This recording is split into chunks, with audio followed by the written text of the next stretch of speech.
নামাজও লাগিয়ালে আমার ভাইয়ে যে উড়া উড়ি আরম্ভ করে। সুন্নত তো এখন প্রায় বাদ দিলেছে।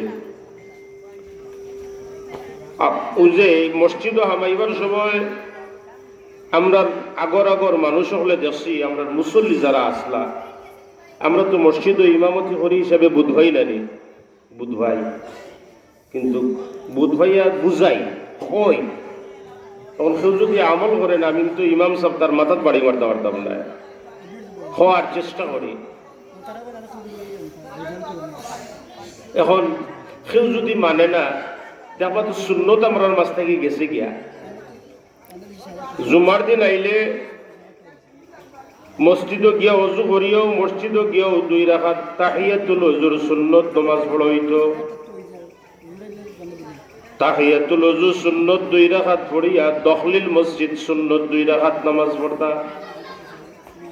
রাসূলুল্লাহ ফরমায় শুধু জুম্মার দিন নাই, প্রতি ওয়াক্ত যদি আপনি দখলিল মসজিদ 2 রাকাত সুন্নত নামাজ পড়েন, অনেক মর্তবা এগুর মাঝে। এখন দখলিল মসজিদও নাই, তাহিয়াতুল ওযুও নাই, কাবলাল জুম্মা সুন্নত 4 রাকাত নামাজ ইগু সুন্নতে মুআক্কাদা ইগুও নাই।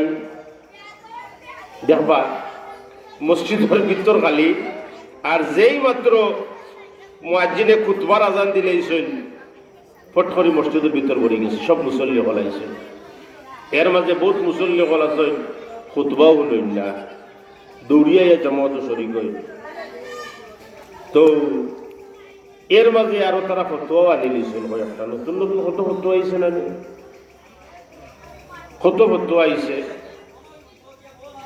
দেখবা খুতবাও জিত করি হলেন না, সুন্নতে মুআক্কাদা কাবলাল জুম্মা হলেন না, ইমাম সাহেবের লগে ফরজ 2 রাকাত পড়িয়া, আর ইমাম সাহেবের সালাম ফিরাইয়ালে আমরা গাঁওগ্রাম বা বিশেষ করে আমরা টাউন বন্দরও যাচ্ছি, 2 মিনিট সময় দেওয়া হয়, মসজিদের উন্নয়নের লাগি কিছু কালেকশন করা হয়, 2 টাকা 4 টাকা করে দেই। ও 2 টাকা 4 টাকা করে দেওয়ার লাগিয়ালে দেখবা 50% মুসল্লি বারইয়া যায় গিয়া। জিকাও যদি বলে অর্থাৎ তুই দোয়া করলে না ভাই বারোই আইলে বলে নমাজও তো দোয়া, এলো দোয়া দিয়ে কিতা করতাম না, নমাজ পড়ি দোয়া করা লাগবো, কোরআনও আসেনি হাদিসও আসেনি, উত্তর ওখান দিব। তখন আমার ভাইয়ে তাহিয়াতুল ওযুও বুঝে না, দাখলিল মসজিদও বুঝে না, কাবলাল জুম্মা সুন্নত 4 রাকাত ইকানও বুঝে না, কিন্তু ইকান তেলা মুখা যেখান ইকান বুঝে যে ইনো দোয়া করতাম যে আতুল্লাহ দি ইমাম সাহেবের লগে জমাত, ইকান কোরআন শরীফও আসেনি, ইকান বুঝে, কিন্তু ইগনাই বুঝেন না। ওলা তেলামি আমরা ভাইলেছে, তেলামি ভাইয়া আমরা বহুত ক্ষতিগ্রস্ত করিলছে ভাই। এখন সাব এখন এই ক্ষতি থেকে বাঁচতে হইব আমরা। আমি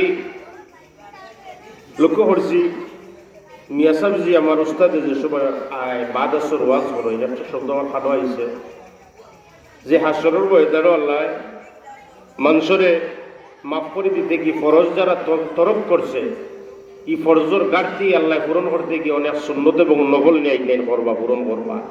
বলে একটা কথা মিয়া সাহেব যে আনছে,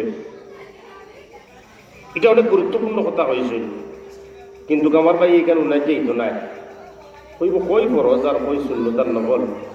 তা পশ্চিম পর্দাবের ইমাম সাহেব গীতা দানবা আহমদুল্লাহ যে তা কইব হারমানি তার গালা যেইটা হলেও তো উত্তর দিব না নি আমার ভাইয়ে, না রে ভাই এটা উত্তর দিসটা, এটা হইসটা। ইসলাম এমনি আইছে নি, উড়া দিয়ে বাংলাদেশে আইছে নি। ইসলাম আল্লাহর অলি হলে আনিয়া দিছেন আমরা বাংলাদেশ।